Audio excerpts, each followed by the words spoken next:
Welcome. It's another Sunday evening and a time to be on your TV screen again as I bring to you the program Politics on Sunday. I am Femi Akonde.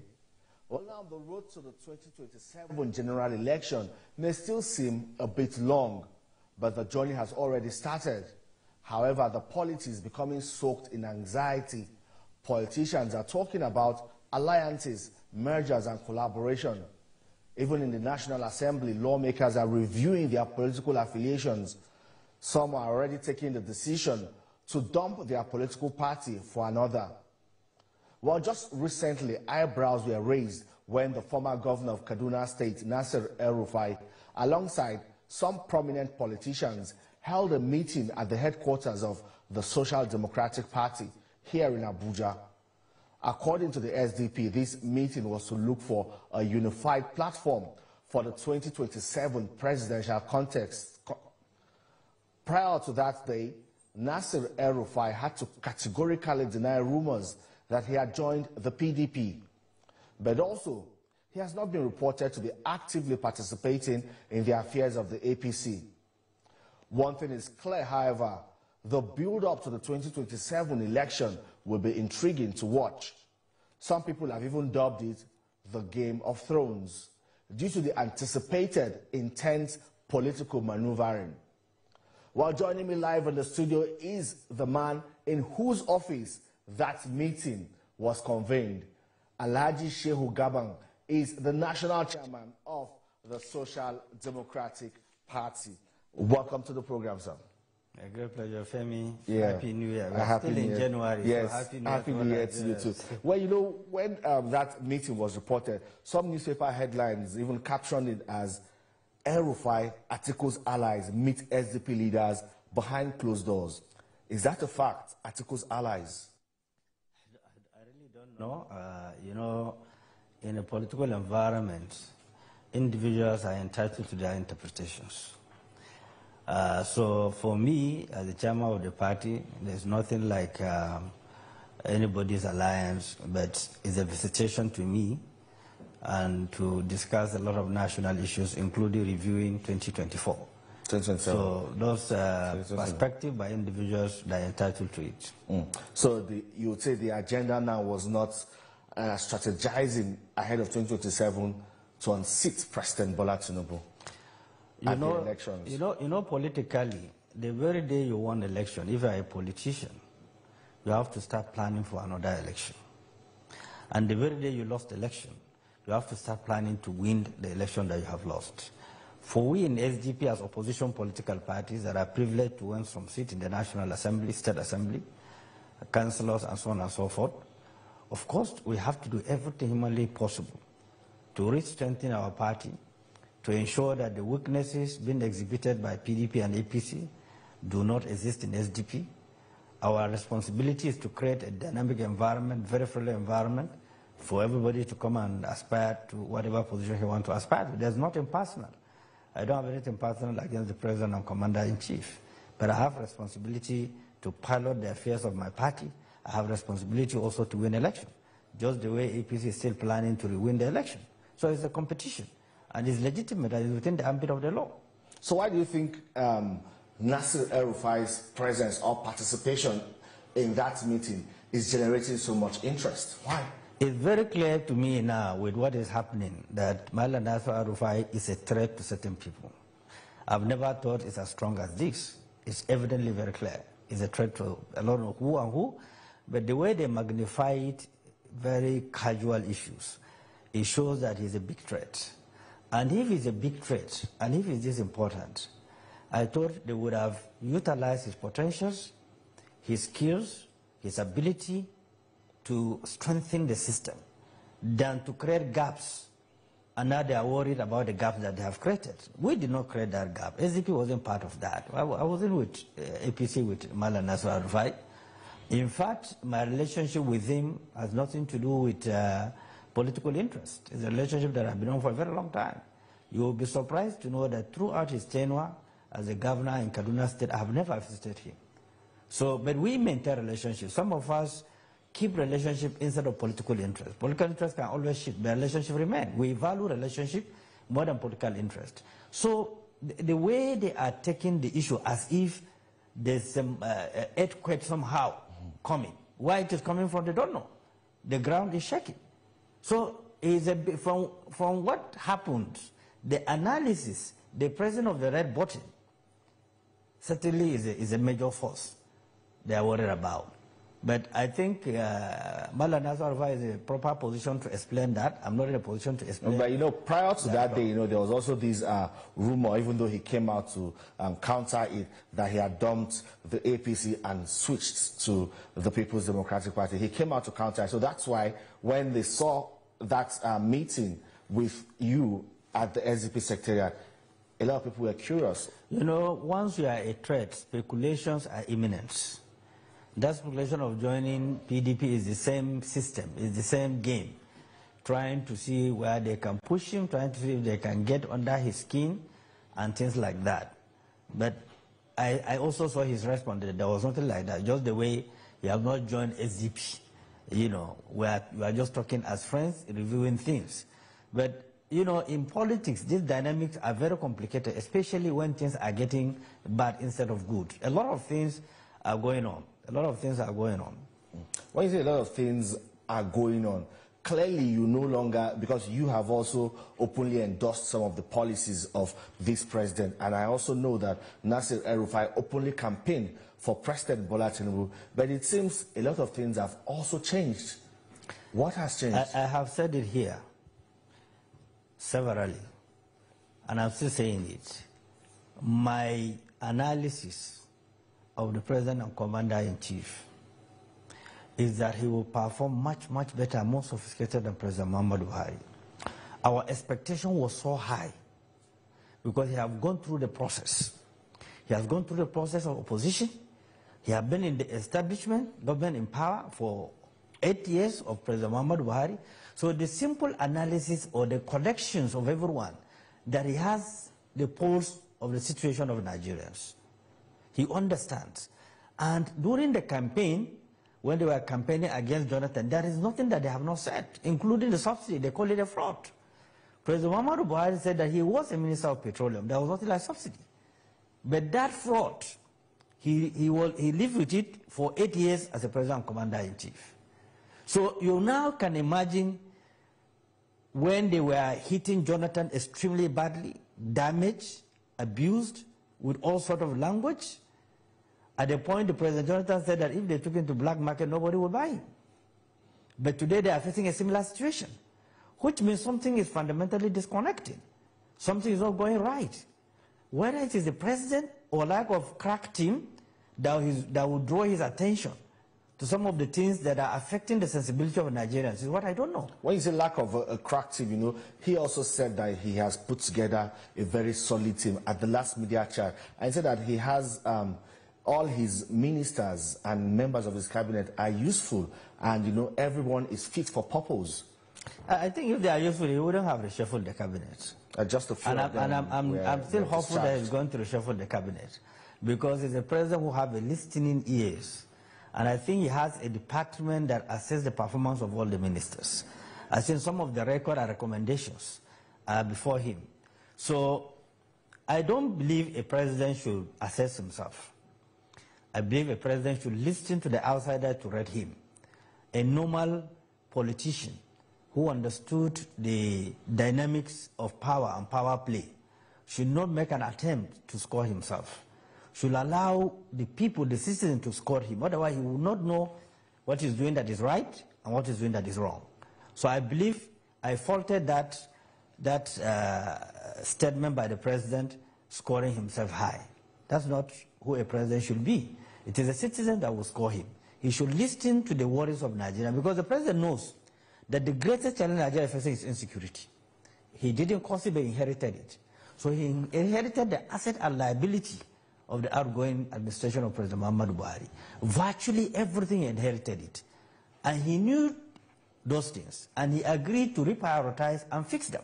So apart from the insecurity, the weaponization of poverty is at the level that the nation have never witnessed before. The skyrocketing of foodstuffs is at a level that the nation have never witnessed before. Now, does he need to be informed? He came out publicly, he appealed to Nigeria that things will get better, which means he acknowledged all this. Yes, indeed. Now, if you acknowledge all this, what you need is to be proactive. We advised during the early rainy season period that the president needs to be proactive and reach out to farmers and make sure their fertilizer are subsidized so that the food production output will be higher. You can reduce the level of hunger, the cost of foodstuff in the market has skyrocketed. It can be, because when you saturate the market with a lot of food, certainly it will go down. But as I'm talking to you today, the foodstuff is skyrocketing more than any other period. As I'm talking to you today, go and take the statistics. I'm sure you have a department that goes to market and find out the cost of foodstuff in the market. So does it mean that the president is not aware? He went to Lagos recently. He has seen assemblage of people, poverty have wrecked, that have never happened in history. The New Year, the Christmas and New Year, people are rushing to get rice, lost their lives. It wasn't their making.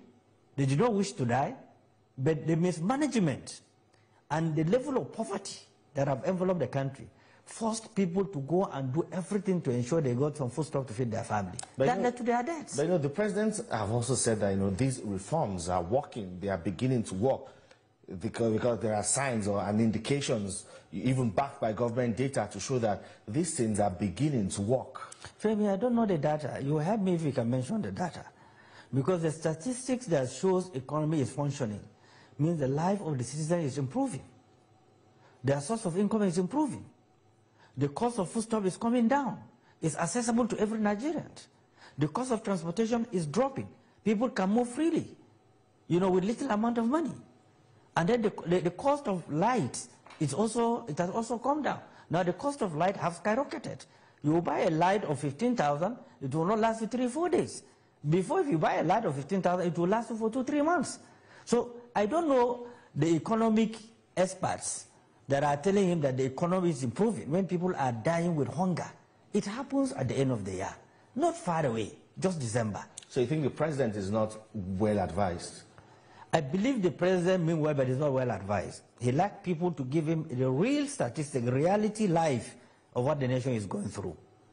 Because the president that have gone through these challenges in Lagos, in the opposition party, tolerated by ex-military president Obasanjo, and there was no this cohesion or use of instrument of government to intimidate people that oppose government policies and programs. Is that happening now? In any way. Is that kind of intimidation happening now? It's happening. Look, it's in public domain. People will be just picked randomly. Intimidating people opposed to government policies and opposed to the administration. Randomly, people are being picked. You see their wives, children addressing press conference. Are there instances you can cite? One of the statistics is me. Part of my security was withdrawn. Legitimately, it was given to me by the Inspector General of Police, approved. There is no letter to me up till now that I'm talking to you almost a month ago why it was withdrawn. The speculation was that the IG give an order all mobiles to be withdrawn. But as I'm talking to you, all the people that I know, their mobiles are still with them. They've not been withdrawn. Only my own was withdrawn. So maybe the IG is not aware that such things are happening. Because I saw the IG as a very humble man, very calm and calculative. Now, if such things could be taking place within the police force, someone will take a decision to withdraw a security of a man who is statutorily entitled to it. There's something fundamentally wrong. So you think that's because of your criticism of the current administration? I wish I'm criticizing the current administration. Rather, it is in reverse. What I'm doing is offering free consultancy services to this government by telling them that these are different statistics of what is going on in the country. We were trained to be very polite in our presentation. We are not trying to use vulgar or street language on the government, because it's our own government. If the roof collapses, nobody knows who will be a victim. We don't wish the roof to collapse, and we also advise the government don't pull down the roof. So if I'm President Bola Ahmed Tinubu, I will listen to the opposition voices more than his own people, because that is where he will get the facts. If something is happening in Lagos, I don't expect President Ahmed Tinubu to wait for security report before he will get undiluted intelligence. Because I have people in Lagos that he can call within 1 minute what is going on in Lagos before the security report arrived at his own desk. That is how leadership is all about. You know, because sometimes if you wait for official security report, the damage must have been done. So I expected him as somebody who understood the country, I went around the country, to have his ears on the ground. Contrary to the submissions of some of the surrogates or psychophants who just want to please him and tell him all is well. Yeah. Look, there was a period that I saw when alarm is being raised during President Muhammadu Buhari that the cost of foodstuff is going higher. Life is becoming too expensive, unbearable for citizens. I watched the former chief of staff telling President Muhammadu Buhari at the meeting that is a lie. There is nothing like that. That everybody is okay. There is sufficient food everywhere. So you can imagine, in the contrast. But the statistics suggest clearly we are running into trouble. We are not feeding our population. And when you don't feed the population will turn against the country. We used to feed African countries. Today we are struggling to feed our population. Now you can look at the security implication of people that are hungry, that are weaponized by poverty, cannot think properly. You can also look at the implication. The younger people are going into drugs, are going into crime. There are specified indices that will make government to adjust and look at what led to all this kind of, what can we do? What suddenly can we do? So, as a leader of a party, I'm offering free consultations at the risk of being misunderstood to tell the president, no, Mr. President, you are proud of Lagos because of the legacy you left behind. This is not the time at this age that you are privileged to be a president of Nigeria. It's a rare privilege for someone of his age to be a president of a country. Because what it means is that you are not going to do anything other than leaving the legacy behind. When you leave office, people will talk about your legacy. Because I'm not sure President Bola Ahmed Tinubu is looking for food. I'm not sure if he's looking for a car to ride. I'm not sure if he's looking for a luxury house to live. So which means he came in at the right time when the economy was on its knees, and all his attention, all his actions is to rebuild the system, to rejiggle the system, to restore the trust deficits that have enveloped the country right now. There is no policy, no matter how beautiful it is today, the president will bring without having turbulence because of the trust deficits in the system. So we are doing justice, we are being honest to him, because we are citizens of Nigeria. So is that what's happening to the tax reform bills, that trust deficit? That's why we're seeing that opposition or resistance building up against the bill? Absolutely is a trust deficit, apart from certain sections that need to be corrected. But there's a lot of trust deficit which the president needs to clear, because the president and commander-in-chief, there are areas that you don't rely on your spokesman to clear. There are areas that you need to clear as the president and commander-in-chief. You can look at constant briefing by presidents of other countries about sensitive issues that's affecting the country. So what I expect the president is to live up to the expectation. You are briefing Nigerians. You are the president. The boss stop at your own desk. When you rely on the second or third layers to clear issues, there will be a lot of problems. And before you discover the problem are massive. Because he was voted into office. They were not voted. He appointed them. He had his first media chat on the 23rd of December. Did that help in a way to make Nigerians understand his policies? What that first media chat shows clearly, he knows what is going on. He understands the problem because he accepted things are very bad. But if I was part of a team and I know he was going to talk about the subsidy, I would have advised him the language he will use. I would never have advised to say that I have no regret and no apology. That is too sensitive for the country. Because no perfection anywhere. The president is not perfect. We are not perfect. Perfection has not been created. The president is a human being. He is bound to make mistakes. A serving president of the Federal Republic of Nigeria, two of them die in office. Yar'Adua legacy is still being discussed today. So the president needs to have a paradigm shift, dealing with issues directly as the president commander-in-chief that was elected to do and sworn to do, than to allowing people to change the narrative simply because they want to look excellent before the president. So clearly you agree that the president has a grasp of what is going on. He understands the issues, but maybe the lieutenants are not delivering. Certainly from that press conference, in fact, it's something that was admitted generally, that he knew what is going on. Then why is he not correcting it? That's the other side of it. If he can admit he understand all the statistics of what is going on. Now, which means that you need to do something impactful within a short period of time, so that people will not think it's deliberately being done to add pain to their lives. Because the first mistake was that subsidy removal. Certainly you can remove subsidy, but you have to study the consequences of removing subsidy. So when he announced it at the convention, I was at the convention. My thought is that the timing was wrong. Even though President Muhammadu Buhari said, either June or something will no longer be funded. Yeah, what I expected the president to do is to keep it. And if there's a need as a president to send a supplementary budget to service that subsidy for another 3-4 months and set up a committee to study the consequences or the percentages of the removal of the subsidy, so that the impact would be reduced. Because subsidy administration removed subsidy, but it wasn't as impactful, as painful as the way it was removed. And then the same president said that there will be low-hanging fruits if the subsidy was removed. I don't know if you have seen one. I haven't seen one. No, there were palliatives rolled out. We saw distribution of palliatives, even the CNG buses and all of that. But some people have also said that that is not sufficient. They're not really adequate because it didn't really trickle down to the people who are badly affected by the removal of these subsidies. Thank you, Femi. But I want us to move back to matters of politics now on the road to 2027 presidential election.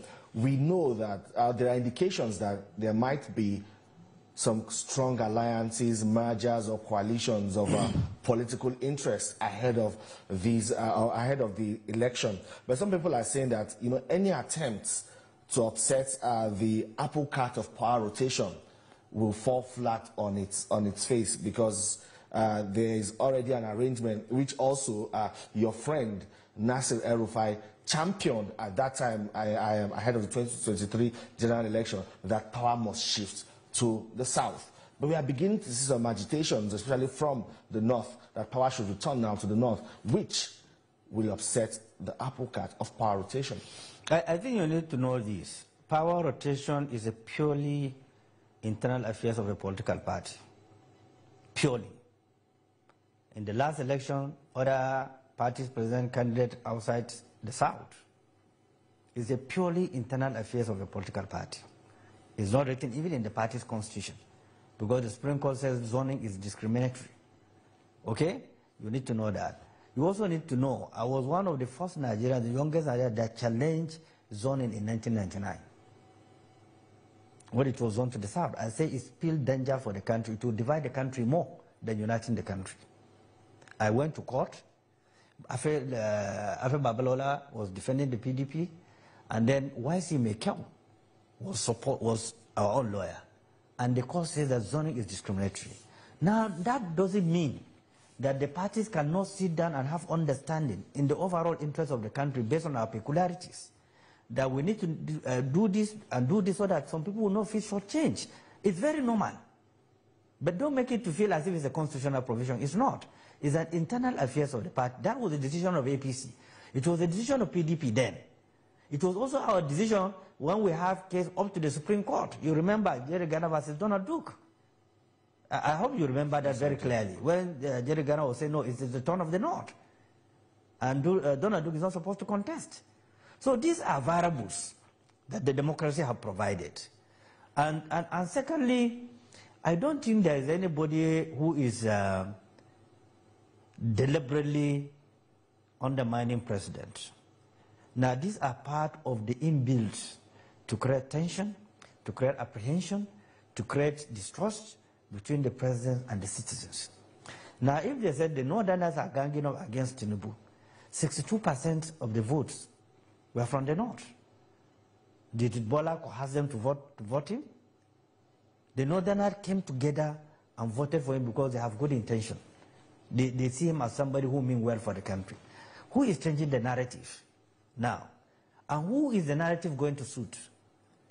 Now, you see how the nation is being balkanized by few individuals who have vested interest. Not peace to reign, not understanding to reign, but to keep on balkanizing the country for them to benefit from it. And this is not good for the country. Our generation should be a generation that unites Nigeria. We have nowhere to go. We have everything it takes to rebuild this country. And what I expected President Bola Ahmed Tinubu to do is to build a new wall of collections of Nigerians, irrespective of tribe or religion, so that he can leave a legacy that he has built a new order that people and citizens can key in and ensure that we have unity of purpose, progress, prosperity of the country. There is no justification for him to do a copycat of President Muhammadu Buhari administration by dominating his cabinet with northerners. Does that help him to succeed? The answer is no. Does it help Buhari to fail? The answer is yes. So if it's a copycat, now he's copying what Buhari did or the wrong of Buhari, now he's dominating his cabinet with southerners. What guarantee does he have that will help him to succeed? So you think the cabinet is dominated with southerners? Some people have done. I think I saw a tweet from Sunday Diary, the president's spokesman, giving the data of how balanced the president's appointments have been, and that all claims or insinuations that is dominated by southerners are not true. You need to go back to the statistics. We are all Nigerians. Let me tell you, I've been around the corridor of power for a very long time. I have been at the highest level of presidential campaign. I was the director of contact and mobilization operation of presidential campaign of IBB. I was the deputy director general of Atiku campaign organization. I have served in so many capacities. I know the dynamics of power. Once a president has opened door for sycophants to mislead him, a lot of things will go wrong. Now, 72% of the appointments, ministries, agencies, and parastatals are treated towards one system. Now, I'm telling you also here, that is the mistake President Muhammadu Buhari committed. And that did not help him. Because the northerners suffered in history more than any other period under President Muhammadu Buhari. More than any other period. The northerners were the victims. Now, that sets a kind of conflict between the typical House of Fulanis and the other people from the zone, because they believe Buhari is favoring the north. It's the same permutation going on. The southwest and others are now on the radar, focused, that President Bola is favoring them more than others. That will not help the country to move on. I expect the president to balance every action that he's going to take. He shouldn't think that someone who is close to him will not undermine him. Yes. Those who will undermine you will never know. You will be eating and drinking with them. Okay? Indeed. So, I'm sorry, we're out of time. It's always an interesting conversation with you. I wish this didn't have to end soon. But, well, we can continue this conversation some other time. And that's it on the program today. Thank you so much for being a part of it. You can watch or repeat episode of this program at 11 p.m. Also, see this edition on YouTube, TVC News YouTube channel. Thank you for watching. I am Femi Akonde. See you next time.